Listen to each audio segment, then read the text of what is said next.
इकडे लोकसभा निवडणुकीच्या रणधुमाळीत नथुराम गोडसेंचा वाद पुन्हा बाहेर आलाय। तुम्ही नथुराम गोडसेंची भूमिका केली हेही सांगून दाखवा, असं आव्हान उपमुख्यमंत्री अजित पवारांनी अमोल कोल्हेंना दिलंय। हे सांगितल्यावर काँग्रेसवाले तुमचा प्रचार करतात का बघा, असा टोलाही लगावलाय। तर नथुराम गोडसेच्या भूमिकेसाठी आपण आळंदीत जाऊन प्रायश्चित्त केल्याचं स्पष्टीकरण अमोल कोल्हेंनी दिलंय।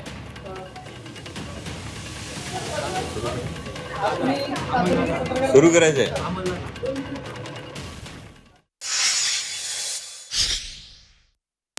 एकीकडेच म्हणायचं मी छत्रपती शिवाजी महाराजांची भूमिका करतो, मी छत्रपती संभाजीराजांची भूमिका करतो।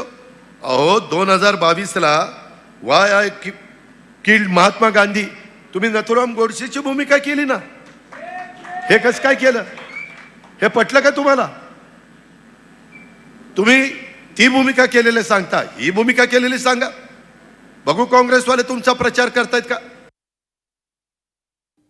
मग 2016 साली जेव्हा ती भूमिका केली तेव्हा माझी काय नक्की परिस्थिती होती ही ज्यांना ठाऊक नाही त्यांनी याविषयी भाष्य करणं उचित नाही। आणि जर आपण विचारधारा आणि तत्व याच्यावर भाष्य करत असू, जर ते म्हणत असतील की काँग्रेस त्यांचा प्रचार करणार नाही, तर या विधानावर त्यांनी भारतीय जनता पक्षाच्या स्टेजवरून हेच विधान करावं।